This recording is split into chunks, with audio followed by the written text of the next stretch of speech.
اعوذ باللہ من الشیطان الرجیم بسم اللہ الرحمن الرحیم الطلاق مرتان فإمساك بمعروف أو تسريح بإحسان ولا يحل لكم أن تأخذوا مما آتيتموهن شيئا إلا أن يخافا ألا يقيما حدود الله فإن خفتم ألا يقيما حدود الله فلا جناح عليهما فيما افتدت به تلك حدود الله فلا تعتدوها ومن يتعد حدود الله فأولئك هم الظالمون۔ سورہ البقرہ آیا 229۔ سب سے پہلے ترجمہ سماعت کیجیے۔ الطلاق مرتان، طلاق کا حق دو بار ہے۔ فَإِمْسَاكٌ بِمَعْرُوف، پھر یا تو اچھے طریقے سے روک لینا ہے، او تسریح بِإِحْسَان، یا نیکی کے ساتھ چھوڑ دینا ہے۔ وَلَا يَحِلُّ لَكُمْ، اور تمہارے لیے حلال نہیں ہے، أَن تَأْخُذُوا، کہ تم لو، مما، اس میں سے، آتیتموہن، جو تم نے ان کو دیا ہے، شیئن، کچھ بھی، إِلَّا أَن يَخَافَا، سوائے اس صورت کے کہ دونوں میاں بیوی کو اندیشہ ہو، اللہ یقیما حدود اللہ، کہ وہ حدود اللہ کو قائم نہیں رکھ پائیں گے۔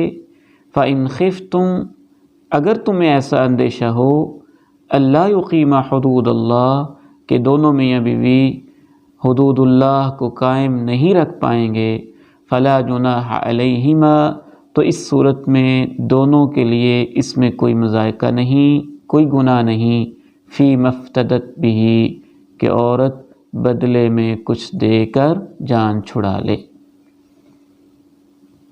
تلک حدود اللہ، یہ اللہ کی حدیں ہیں، فلا تعتدوها، ان سے تجاوز مت کرو۔ ومن یتعد حدود اللہ، جو اللہ کی حدوں سے آگے بڑھے گا، فاولئک هم الظالمون، تو ایسے ہی لوگ ظالم ہیں۔ نکاح، معاشرت اور ازدواجی زندگی کے حوالے سے قرآن مجید کی ہدایات کا سلسلہ جاری ہے۔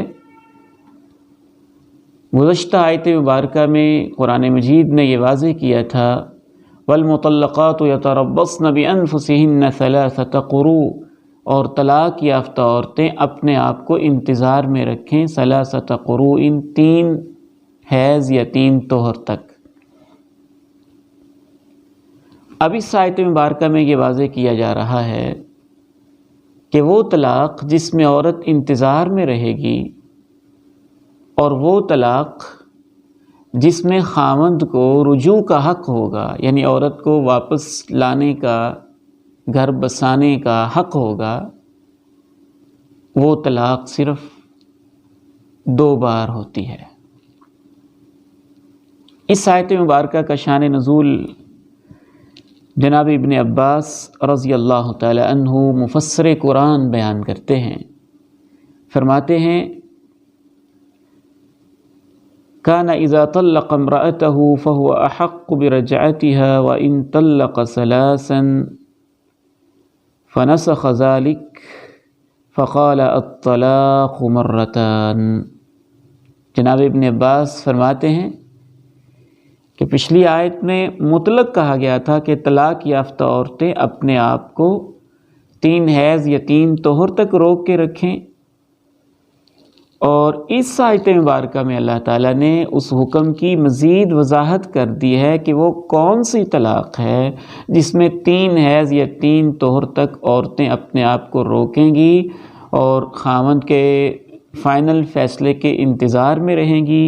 اس آیت میں اللہ نے بتا دیا الطلاق مرتان، کہ وہ طلاق صرف 2 بار ہوتی ہے۔ دیگر صحیح احادیث میں اور آثار میں بھی جو یہ بات ملتی ہے اس سے خلاصہ یوں سمجھ میں آتا ہے تفسیر طبری کے مطابق اور دیگر روایات کے مطابق کہ عرب یہ کلچر تھا، ایک آدمی ایک دفعہ طلاق دیتا، عورت عدت گزارتی، جو ہی عدت ختم ہونے والی ہوتی خاوند اسے واپس لے آتا، چند دن رکھتا، تنگ کرتا، پھر طلاق دے دیتا، جب عدت پوری ہونے والی ہوتی پھر واپس لے آتا، پھر چند دن بساتا، پھر طلاق دے دیتا، عدت بیچاری کی پوری ہونے والی ہوتی پھر واپس لے آتا، کھیل بنا کے رکھتا۔ بلکہ بعض کیسز ایسے بھی رپورٹ ہوئے ہیں کہ بعض لوگ اپنی بیویوں کو باقاعدہ دھمکی دے کے کہتے کہ دیکھنا نہ تجھے چھوڑوں گا نہ تجھے آباد کروں گا۔ وہ بیچاری پوچھتی کیا مطلب؟ تو وہ کہتا کہ چھوڑوں گا اس طرح سے نہیں کہ تمہیں طلاق دوں گا اور جب عدت پوری ہونے والی ہوگی واپس لے آؤں گا۔ اس طرح 100 مرتبہ کرتے، کوئی حد نہیں، کوئی لمٹ نہیں۔ اور یہ صورتحال ابتدائی اسلام میں بھی جاری رہی،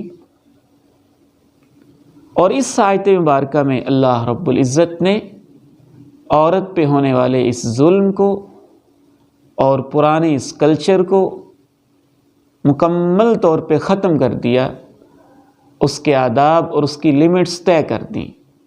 فرمایا الطلاق مرتان، طلاق کا حق مرد کو 2 بار ہے۔ طلاق کی 2 قسمیں ہوتی ہیں، ایک ہے طلاق رجعی اور دوسری ہے طلاق بائن۔ اس کی بھی مختلف قسمیں ہیں۔ تو طلاق رجعی ایسی طلاق جس میں خاوند کو رجوع کا حق ہوتا ہے، چونکہ پچھلی آیت میں اسی قسم کی طلاق کا تذکرہ ہے وَبُعُولَتُهُنَّ أَحَقُّ بِرَدِّهِنَّ فِي ذَلِكَ إِنْ أَرَادُوا إِصْلَاحًا، ان کے خاوند عدت کے دوران واپس لانے کے زیادہ حق رکھتے ہیں بشرطے کہ ان کا اصلاح کا ارادہ ہو۔ تو اس آیت میں کہا گیا ہے الطلاق مرتان، کہ ایسی طلاق جس میں خاوند واپس لانے کا حق رکھتے ہیں وہ صرف 2 بار ہو سکتی ہے۔ تو طلاق رجعی 2 بار ہوتی ہے۔ فَإِمْسَاكُمْ بِمَعْرُوفٍ، اس کے بعد یا تو اچھے طریقے سے رکھ لیں، او تسریح بِإِحْسَان، یا نیکی کے ساتھ چھوڑ دیں۔ جو تیسری طلاق ہوگی وہ اچھے طریقے سے، احسن طریقے سے چھوڑ دیں۔ آباد کرنا چاہتے ہیں آباد کریں، چھوڑنا چاہتے ہیں چھوڑ دیں۔ تو جب تک عدت باقی ہوتی ہے وہ طلاق رجعی ہوتی ہے، اور جب عدت ختم ہو جائے تو اس طلاق کو طلاق بائن کہتے ہیں۔ وہ رجعی نہیں رہتی، وہ بائن ہو جاتی ہے۔ رجعی کا معنی ہے رجوع کرنا، واپس لانا۔ تو پہلی اور دوسری طلاق میں خاوند کو رجوع کرنے کا، واپس لانے کا رائٹ ہوتا ہے، عورت انکار نہیں کر سکتی، وہ عدت میں ہوتی ہے، اسی کے حق میں انتظار میں ہوتی ہے۔ جب عدت گزر جائے 3 طہر یا 3 حیض تو وہ طلاق بائن ہو جاتی ہے۔ بائن کا معنی ہوتا ہے، بون سے ہے، بون کا معنی ہوتا ہے جدائی ڈالنے والی۔ تو جب عدت گزر جائے گی وہ طلاق بائن ہو جائے گی، میاں بیوی کا نکاح ختم ہو جائے گا، اور نکاح ختم ہونے سے، عدت کے گزر جانے سے عورت آزاد ہو جائے گی۔ اب وہ پابند نہیں ہے کہ خاوند اگر واپس لانا چاہے تو واپس آئے۔ اب اگر خاوند واپس لانا چاہتا ہے تو ایسے ہی ہوگا جیسا کہ نئے سرے سے پیغام بھیج رہا ہے۔ عورت کی مرضی ہے، چاہے تو قبول کرے، چاہے تو ریجیکٹ کر دے۔ الطلاق مرتان، طلاق رجعی کا حق۔ اب طلاق میں جو الف لام ہے نا، اس کا معنی بعض مفسرین نے بہت خوبصورت کیا، ایسی طلاق، یہ والی طلاق، یعنی وہ طلاق جس کا پیچھے تذکرہ ہوا ہے، جس میں خاوند کو واپس لانے کا حق ہے، ایسی طلاق 2 بار ہے۔ فَإِمْسَاكُمْ بِمَعْرُوفٍ، پھر اس کو اچھے طریقے سے روک لے، یعنی عدت کے دوران اگر واپس لاتا ہے تو اچھے طریقے سے حسن سلوک سے اس کو بسائے، گھر آباد کرے. او تصریح باحسان، یا نہیں رکھنا چاہتا تو احسن انداز سے اچھے طریقے سے اسے چھوڑ دے، فارغ کر دے. نیکی کے ساتھ اچھے طریقے سے فارغ کرنے کا بہترین انداز یہ ہے شرعی حوالے سے کہ آداب کے مطابق طلاق دے، اور صرف ایک طلاق دے، ایک طلاق دے کے بیوی کو اس کے حال پہ چھوڑ دے، عدت گزرنے دے. جب عدت گزر گئی وہ فارغ ہو گئی، آزاد ہو گئی، اس پہ کوئی الزام نہ لگائے، کوئی بہتان نہ لگائے، خام خواہ کی منافرت پیدا کرنے کی اور پورے خاندان کو بدنام کرنے کی کوشش نہ کرے. ہمارا معاشرہ اس حوالے سے بہت ہی اخلاقی زوال کا شکار ہے. میں ایک واقعہ آپ سے شیئر کرتا ہوں، آپ حیران ہوں گے. وہ ہمارے معاشرے کی بہترین عکاسی کرتا ہے. میرے پاس ایک شخص آیا، اس نے کہا جی میں نے طلاق دے دی ہے. تو میں نے اس سے پوچھا کہ آپ مجھے اپنا طلاق نامہ دکھا سکتے ہیں؟ اس نے وہ اسٹیمپ پیپر نکالا، کہا جی یہ ہے میرا اسٹامپ جو میں نے لکھ کے دیا تھا. میں نے اس پہ پڑھا، لکھا ہوا اس کی زبان 2 گز لمبی ہے یا شاید 2 میل لمبی ہے، مجھے ایگزیکٹ یاد نہیں رہا، اور کردار اس کا اچھا نہیں ہے. جس دن سے میرے گھر میں آئی ہے مجھے سکون نہیں ہے، لہٰذا میں اس کو بقائمی ہوش و حواس فارغ کرتا ہوں. میں نے کہا اب آپ کیا چاہتے ہیں؟ اس نے کہا کہ میں واپس لانا چاہتا ہوں. میں نے کہا آپ تو واپس نہیں لا سکتے، آپ کو واپس نہیں لانا چاہیے. اس نے کہا کیوں؟ میں نے کہا آپ نے لکھا ہے کہ زبان اس کی لمبی ہے، کردار کی اچھی نہیں ہے، تو ایسی خاتون جو بد کردار ہے آپ اس کو کیوں واپس لا رہے ہیں؟ یوں اپنا سموہ بنا کے کہتا وہ جی پھر جب طلاق ہوتی ہے تو وہ ایسے لکھ ہی دیتے ہیں. یہ کتنا ظلم ہے. وہ کسی کی بیٹی ہے، وہ کسی کی بہن ہے، وہ کسی کے لیے بہت ہی قابل احترام، قابل محبت، قابل شفقت ہستی ہے. کیا ہوا اگر آپ کا مزاج اس کے ساتھ نہیں مل سکا اور کسی وجہ سے آپ اسے فارغ کرنا ہی چاہتے ہیں تو الزامات لگانا، برے طریقے سے فارغ کرنا، تشدد کرنا، پورے خاندان کو بدنام کرنا، اس کی پوری نسلوں کو گالیاں دینا، یہ کہاں کا عدل ہے؟ یہ کیسا اسلام ہے؟ یہ کیسا مسلمان ہے؟ اور یہ کس اسلام کی تمہیں تعلیم اس طرح سے دی گئی ہے؟ بہت ظلم ہے یہ. اس لیے اللہ تعالیٰ نے خصوصی طور پر فرمایا طلاق 2 بار ہے، فَإِمْسَاكٌ بِمَعْرُوفٍ، پھر یا تو اچھے طریقے سے اس کو روکے، او تصریح بِإِحْسَان، یا نیکی کے ساتھ فارغ کرے. عدل و انصاف کے ساتھ بھی نہیں، نیکی کے ساتھ احسن انداز سے. ایک اور منظر بھی مجھے کبھی نہیں بھولے گا، وہ کیسا مہذب انسان تھا، اللہ تعالیٰ اس سے سلامت رکھے. اس کی بیٹی کو طلاق ہوئی اور دوسری طرف داماد کا خاندان بھی اچھا اور نیک تھا، اور یہ منظر بھی میں نے اپنی آنکھوں سے دیکھا. تو وہ بیٹی کا باپ کہہ رہا تھا کہ میری بیٹی چند سال تمہارے پاس رہی ہے، اگر اس کی کوئی غلطی ہو تو میں معافی مانگتا ہوں. اور وہ مرد والے، اس کی فیملی کے لوگ کہہ رہے تھے ہم خود شرمندہ ہیں، آپ کی بچی بہت اچھی تھی، نیک تھی، صالحہ تھی، خوش اخلاق تھی، بس ہمارے بچے اور آپ کی بچی کا آپس میں مزاج نہیں مل سکا، لیکن ہم اس کے اس فیصلے پہ پھر بھی شرمندہ ہیں اور آپ سے معافی مانگتے ہیں. جب اس انداز میں آپ علیحدہ ہو رہے ہوں گے، سیپریشن ہو رہی ہوگی، تو آپ واپسی پہ ملنے کے امکانات تو ہوں گے نا. تو بہرحال اللہ تعالیٰ یہ ارشاد فرما رہے ہیں الطلاق مرتان، طلاق رجعی، ایسی طلاق جس میں خاوند کو رجوع کا حق ہے وہ 2 بار ہے.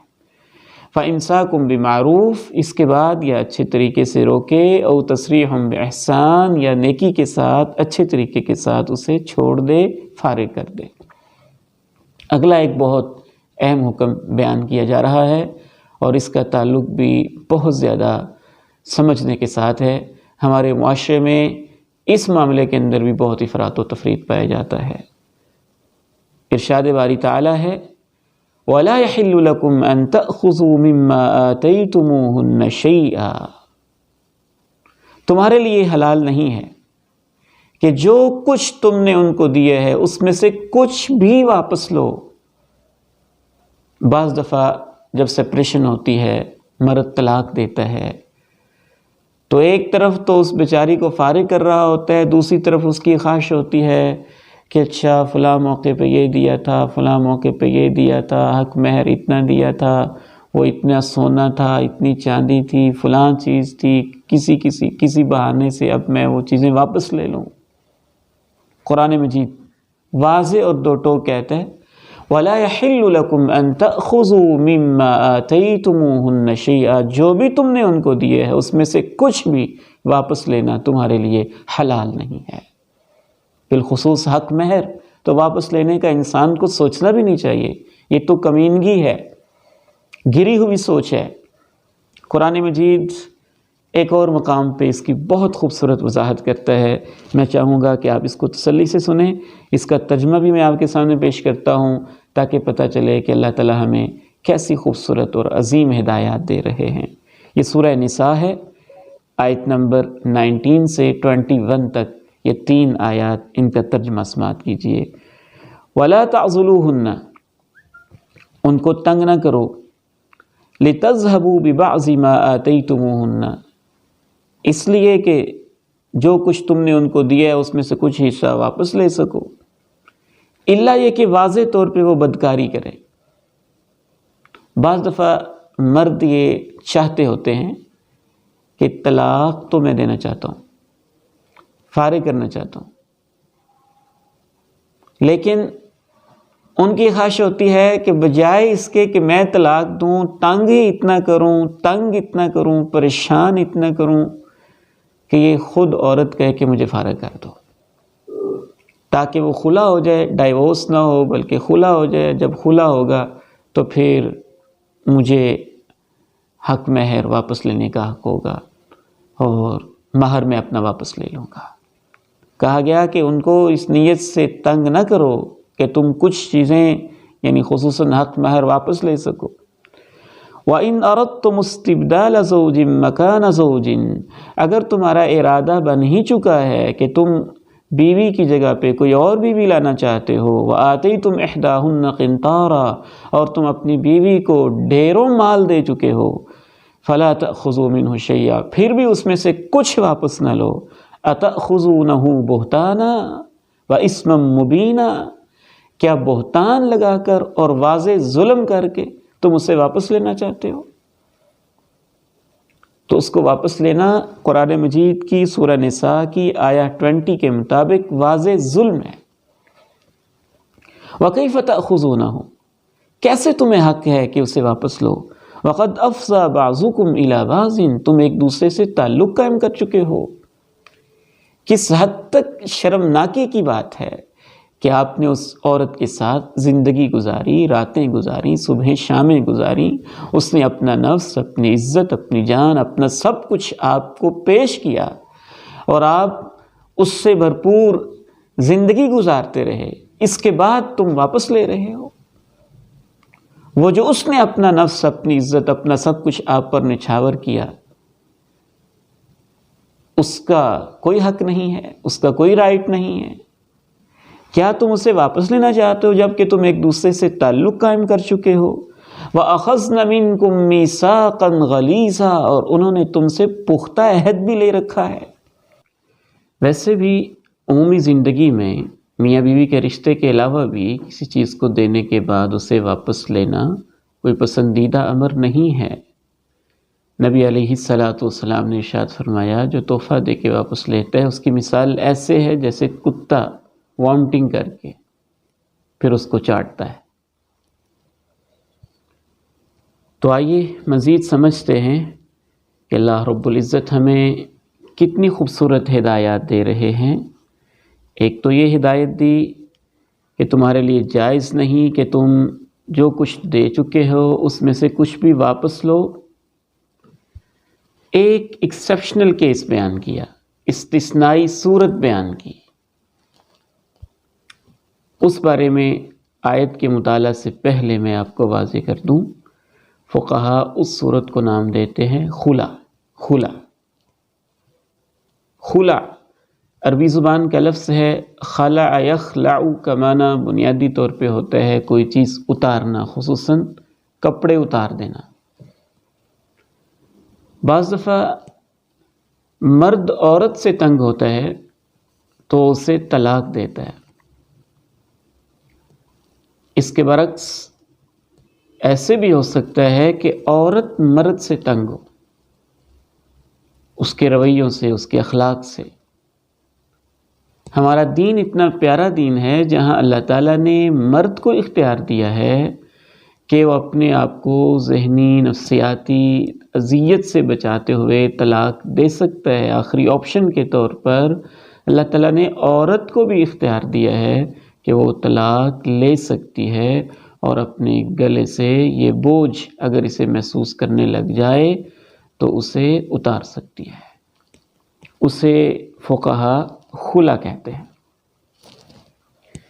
یاد رکھیے خلا کی مختلف وجوہات ہو سکتی ہیں۔ یہ وجہ بھی ہو سکتی ہے کہ مرد جو ہے وہ تعلق قائم کرنے کے لائق نہیں ہے، یا وہ شکلاً ایسا بدصورت ہے کہ عورت بالکل اس کے ساتھ زندگی گزارنا پسند ہی نہیں کرتی۔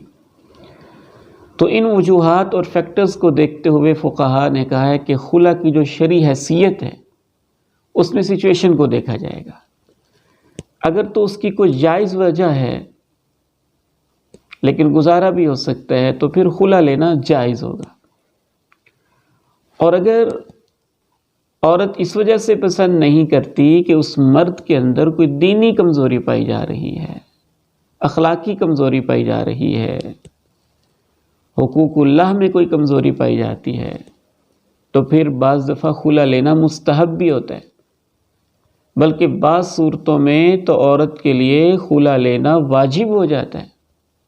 مرد اتنا بے دین ہے کہ نماز کے قریب ہی نہیں آتا، اور خطرہ ہے کہ جو بچے اللہ تعالیٰ دے گا وہ بھی اس کی بری صحبت کی وجہ سے بے نماز ہوں گے، یا وہ چور ہے، ڈکیت ہے، زانی ہے، شرابی ہے، نشے کا عادی ہے، اور خطرہ ہے کہ ان چیزوں کے میرے فیوچر پہ، بچوں کے فیوچر پہ بڑے ہی گہرے اور خطرناک اثرات مرتب ہوں گے۔ تو اس صورت میں تو بعض فقہا نے عورت پر لازمی قرار دیا ہے کہ وہ ایسے مرد سے اپنی جان چھڑائے، اس کے لیے خلا لینا واجب ہو جائے گا۔ تو اس میں سچویشن کو فقہا نے دیکھا ہے۔ بعض صورتوں میں خلا جائز ہے، بعض صورتوں میں خلا مستحب ہے، بعض صورتوں میں خلا واجب ہے۔ لیکن اگر کوئی معقول وجہ نہیں ہے تو پھر خلا لینا ناپسندیدہ اور سخت حرام ہے۔ رسول اللہ صلی اللہ علیہ وسلم نے ارشاد فرمایا، ایما امرأة سألت زوجها الطلاق في غیر ما بأس فحرام علیها رائحة الجنہ، جو عورت بھی بغیر کسی وجہ کے اپنے خاوند سے خلا کا مطالبہ کرتی ہے اس پر جنت کی خوشبو بھی حرام ہے۔ بلکہ ایک اور حدیث میں تو رسول اللہ صلی اللہ علیہ وسلم نے اسے منافقت کی علامت قرار دیا۔ فرمایا المختلعات ہن المنافقات، بلا وجہ خلا لینے والی عورتیں یہ منافق ہوتی ہیں۔ تو بلا وجہ خلا لینے کی تو کوئی گنجائش نہیں ہے، نہ ہی اس کی شرعاً اجازت ہے، یہ اپنی آخرت برباد کرنے والی بات ہے۔ لیکن اگر کوئی جائز وجہ ہے تو شریعت یہ نہیں چاہتی کہ اس عورت کی زندگی کو عذاب بنا دیا جائے اور وہ ہر صورت میں ہی وہاں بڑی اذیت کے ساتھ زندگی بسر کرے۔ شریعت اسے جائز وجوہات کی بنا پر خلا لینے کی اجازت دیتی ہے۔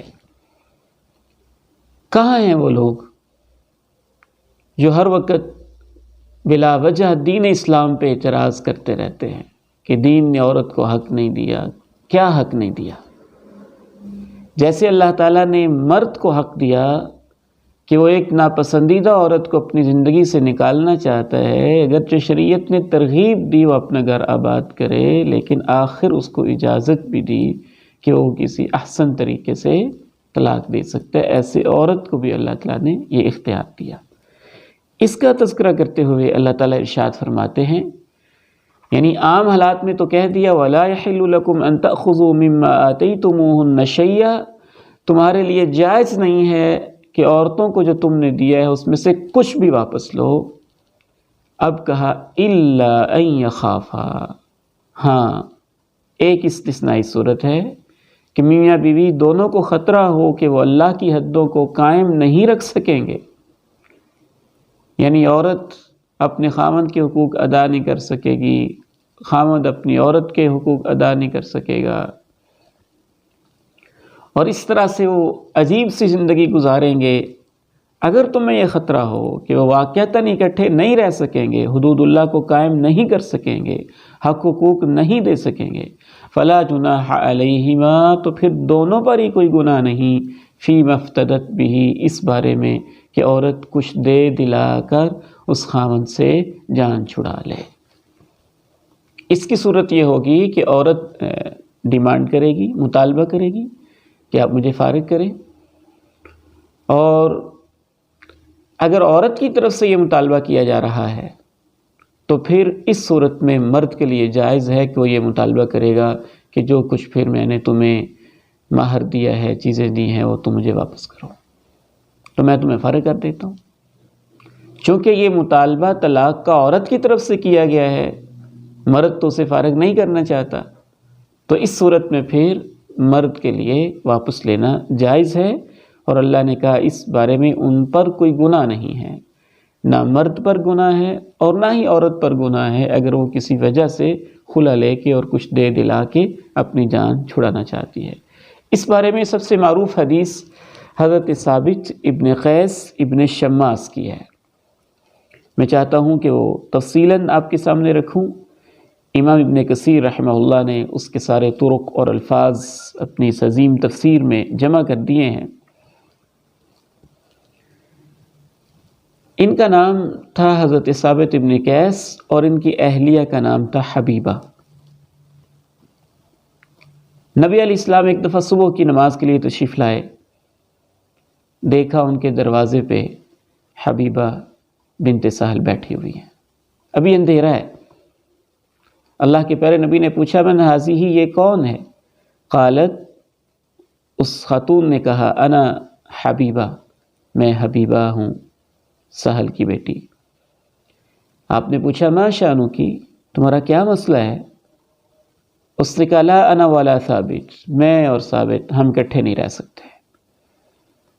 اس کا خاوند آیا ثابت ابن قیس، رسول اللہ صلی اللہ علیہ وسلم نے اس سے پوچھا کہ یہ حبیبہ بنت سہل، اس نے کچھ باتیں کی ہیں جو بھی اس نے کی ہیں،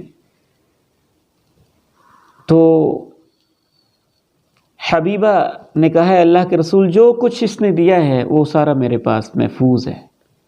تو اللہ کے نبی علیہ السلام نے اس کے خاوند جناب ثابت سے کہا کہ آپ نے جو کچھ بھی دیا ہے اس سے واپس لے لو۔ اس نے واپس لے لیا اور حبیبہ اپنے گھر میں بیٹھ گئی۔ یہ موطا امام مالک کی حدیث ہے۔ اس کی راویہ عمرہ بنت عبد الرحمن ہیں، اور ایک اور یہی واقعہ بیان کرتی ہیں ایک اور حدیث میں سیدہ ہماری ماں جی حضرت عائشہ رضی اللہ تعالیٰ عنہ۔ اس میں تھوڑا سا یہ اضافہ ہے کہ یہ بعض دفعہ جناب ثابت ان کو ایک دفعہ انہوں نے ان کو مارا اور ان کو بڑی تکلیف ہوئی، کچھ ٹوٹ بھی گیا، تو صبح کی نماز کے بعد آئیں، انہوں نے یہ شکوہ کیا۔ ایک اور روایت میں جو صحیح بخاری کی ہے اس میں اس طرح سے یہ واقعہ کوٹ ہوا ہے کہ جناب ثابت نے کہا ما اعیب علیہ فی خلق ولا دین، جناب ثابت کی سوری بیوی نے کہا کہ اے اللہ کے پیارے نبی، مجھے ثابت کے دین پر کوئی اعتراض نہیں ہے، اس کی عادات پر اعتراض نہیں ہے، لیکن میں پسند نہیں کرتی کہ اسلام لانے کے بعد بھی میں ناشکری رہوں۔ ایک اور روایت میں یہ وضاحت ہے کہ ان کو جناب ثابت کی شکل ہی پسند نہیں تھی، چھوٹے قد کے تھے اور ظاہری ان کے نقش و نگار بھی بہت خوبصورت نہیں تھے، تو ان کا بالکل ان کے پاس رہنے کو دل ہی نہیں چاہتا تھا، حتیٰ کہ ایک روایت میں انہوں نے کہا لا اطیقہ بغضا، مجھے ان سے نفرت ہی ایسی ہے کہ میں ان کے ساتھ رہ ہی نہیں سکتی۔ نبی علیہ السلام نے پوچھا پھر جو اس نے باغ تمہیں مہر میں دیا واپس کر دو گی؟ اس نے کہا کر دوں گی۔ تو اللہ کے پیارے نبی نے فرمایا اقبل الحدیق وطلقها تطلیقہ، ثابت یہ باغ لے لو اور اسے چھوڑ دو۔ ایک اور روایت میں یہ اضافہ ہے کہ انہوں نے 2 باغ مہر میں دیے ہوئے تھے، تو یہ دونوں باغ پھر انہوں نے واپس کیے اور اس طرح سے انہوں نے خلا لے لیا۔ تو اس حدیث مبارکہ کے مختلف طرق سے یہ پتہ چلتا ہے عورت کی نفسیات کا بھی، اور یہ بھی کہ اللہ کے پیارے نبی علیہ السلام نے بہر صورت جب ان کا آپس میں گزارا ہی نہ ہو رہا ہو تو عورت کو خلا لینے کی اجازت دی۔ یہاں تک یہ بات تو واضح ہو گئی کہ جو کچھ مرد نے دیا ہوا ہے خلا کی صورت میں وہ سارا کچھ عورت سے واپس لے سکتا ہے۔ یہاں ایک اور سوال پیدا ہوتا ہے کہ جو کچھ اس نے نہیں دیا یا جتنا اس نے دیا ہے اس سے زیادہ کیا ڈیمانڈ کر سکتا ہے؟ وہ کہے کہ ٹھیک ہے دیا تو میں نے آپ کو اتنا ہے، لیکن اگر تم فارغ ہونا چاہتی ہو تو مجھے یہ چیز بھی دو، یہ بھی دو، یہ بھی دو۔ کچھ علماء کے نزدیک وہ مطالبہ کر سکتا ہے۔ امام مالک، امام شافعی اسی رائے کے قائل ہیں۔ دیگر علماء کے نزدیک وہ جتنا اس نے دیا ہے اس سے زیادہ مطالبہ نہیں کر سکتا۔ بہرحال یہ بات طے شدہ ہے کہ اختلاف فقہی اپنی جگہ، قانونی اپنی جگہ، لیکن اعلیٰ اخلاقیات، اسلامی رویے اور اچھے مزاج کے یہ چیز مطابق نہیں ہے۔ جتنا اس نے لیا ہے اتنا وہ لے سکتا ہے، اس میں کوئی مذائقہ اور حرج والی بات نہیں ہے، لیکن اس سے زیادہ لینا اخلاقیات کے لحاظ سے مناسب معلوم نہیں ہوتا۔ یہاں ایک اور مسئلہ سمجھ لیجئے کہ یہ جو خلا اگر عورت لیتی ہے تو یہ خلا الٹیمیٹلی ایک طلاق کاؤنٹ ہوگا یا نکاح کی کینسلیشن اور فسخ نکاح؟ اس بارے میں بھی علماء کا اختلاف ہے، اور دونوں طرف ہی کبار اہل علم ہیں، بڑے بڑے اہل علم ہیں۔ اس طالب علم کا رجحان اس طرف ہے کہ یہ طلاق نہیں بلکہ یہ کینسلیشن آف نکاح ہے، فسخ نکاح ہے، یعنی اس سے نکاح ٹوٹ جاتا ہے۔ یہی وجہ ہے کہ طلاق کی عدت 3 حیض ہے، اور راجح قول بلکہ نبی علیہ السلام کی حدیث کے مطابق خلا کی عدت 1 حیض ہے، 1 حیض ہے۔ 2 احادیث امام ابن کثیر رحمہ اللہ نے نقل کی ہیں۔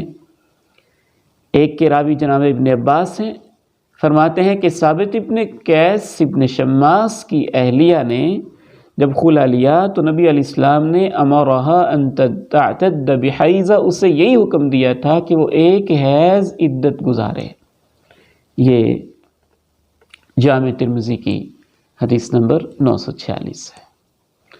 اس طرح سے ایک اور صحابیہ کے بارے میں بھی یہ وضاحت آتی ہے، وہ ہیں حضرت سیدہ ربیع بنت معوذ، انہوں نے بھی خلا لیا تو نبی علیہ السلام نے امرہا ان تعتد بحیضہ، اسے بھی یہ حکم دیا کہ 1 حیض وہ عدت کے طور پہ گزارے۔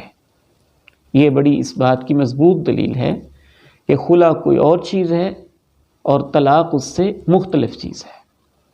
جناب ابن عباس رضی اللہ تعالیٰ عنہ قرآن مجید کی اسی آیت سے یہ دلیل لیتے تھے کہ خلا اور چیز ہے، طلاق اور چیز ہے، کیونکہ اس آیت کا آغاز ہوتا ہے الطلاق مرتان، طلاق کا حق 2 مرتبہ ہے۔ اگلی آیت میں تیسری طلاق کا تذکرہ بھی ہے فَإِن طَلَّقَهَا، اور درمیان میں خلا کے احکام ہے، خلا کا تذکرہ ہے۔ تو واللہ تعالی عالم، راجح بات بھی یہی محسوس ہوتی ہے کہ یہ جو خلا ہوتا ہے اس کے احکام طلاق والے نہیں ہیں، یہ ایک مستقل آپ کہہ لیجئے کینسلیشن ہو جاتی ہے، اس سے نکاح ٹوٹ جاتا ہے۔ یہی وجہ ہے کہ جو طلاق ہے اس میں عورت عدت گزارتی ہے اس لیے کہ وہ خاوند کے حق میں بیٹھی ہوئی ہے اور خاوند رجوع کر سکتا ہے، لیکن خلا میں عورت اس لیے عدت نہیں گزارتی کہ وہ خاوند کے حق میں اور خاوند رجوع کر سکتا ہے۔ اگر خاوند رجوع کر سکتا ہے تو اسے خلا لینے کے فائدہ ہی کیا ہے؟ اس نے تو اس سے جان چھڑائی ہے۔ اسی وجہ سے جو ہی خلا ہوگا نکاح ٹوٹ جائے گا اور خاوند کو رجوع کا کوئی حق باقی نہیں ہوگا، یعنی اس خاوند کو کوئی اختیار نہیں ہوگا کہ وہ عورت سے رجوع کر سکے، جبکہ پہلی اور دوسری طلاق میں یہ اسے حق ہوتا ہے۔ جن کے نزدیک یہ طلاق ہے ان کے نزدیک یہ طلاق بائن ہوگی، یعنی ایسی طلاق جس سے جدائی ہو گئی ہے اور اب وہ رجوع نہیں کر سکتا ہے۔ ہاں البتہ اگر وہ عورت دوبارہ رضامند ہو جاتی ہے اور نکاح کرنا چاہتی ہے تو اس کی اجازت بہرحال موجود ہے۔ یہاں ایک آخری بات بھی سمجھ لیجئے فقہی مسائل کے حوالے سے کہ اس اختلاف کا فائدہ کیا ہے۔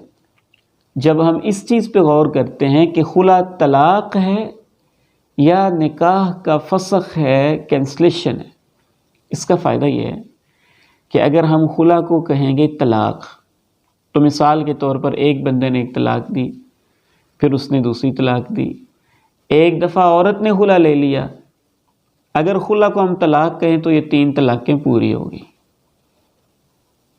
اگر ہم کہیں نہیں خلا طلاق نہیں ہے، یہ کینسلیشن آف نکاح ہے، تو اس صورت میں اگر عورت نے ایک دفعہ خلا لیا ہے تو اس نے اپنا حق استعمال کیا اور نکاح اس کا کینسل ہوا، لیکن مرد نے اگر 2 دفعہ طلاق دی ہے تو خلا کے باوجود تیسری دفعہ اسے طلاق کا حق پہنچتا ہے۔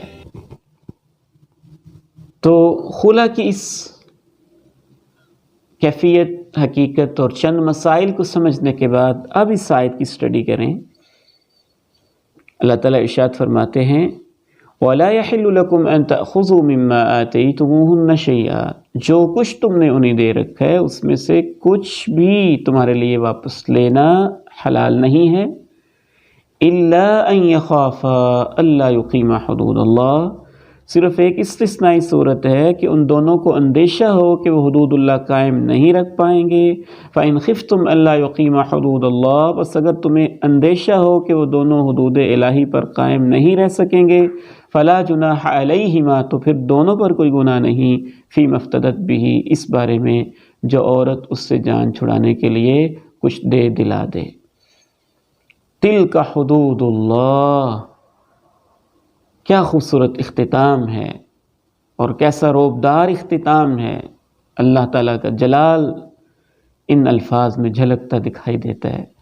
تِلْكَ حُدُودُ اللَّهِ، مسلمانوں یہ اللہ کی حدیں ہیں، فَلَا تَعْتَدُوهَا، ان سے آگے مت بڑھو، وَمَن يَتَعَدَّ حُدُودَ اللَّهِ، جو اللہ کی حدوں سے آگے بڑھے گا، فَأُولَئِكَ هُمُ الظَّالِمُونَ، تو یہی لوگ ظالم ہیں۔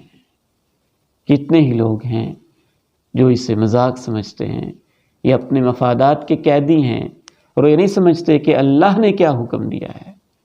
جہاں مرد کا داؤ چل رہا ہے وہ مہر واپس لینے کی سوچ رہا ہے، جہاں دوسری طرف کوئی داؤ لگ رہا ہے تو وہ اپنے انداز میں اس معاملے کو ڈیل کر رہے ہیں۔ بعض ایسے کیسز بھی ہیں کہ لوگ 10 12 20 دفعہ طلاق دے کے بھی گھروں کو آباد کیے بیٹھے ہیں۔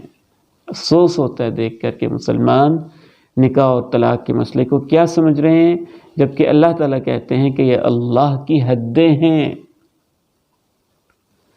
فلا تعتدوها، ان سے آگے مت بڑھو، اور جو اللہ کی حدوں سے بڑھے گا فاولئک هم الظالمون، تو ایسے لوگ ہی ظالم ہیں۔ اللہ تعالیٰ سے دعا ہے مجھے اور آپ کو قرآن مجید کا صحیح فہم نصیب فرمائے، اور ہماری سوسائٹی کو ہمیں اس پر عمل کی توفیق نصیب فرمائے۔ وآخر دعوانا ان الحمد للہ رب العالمین۔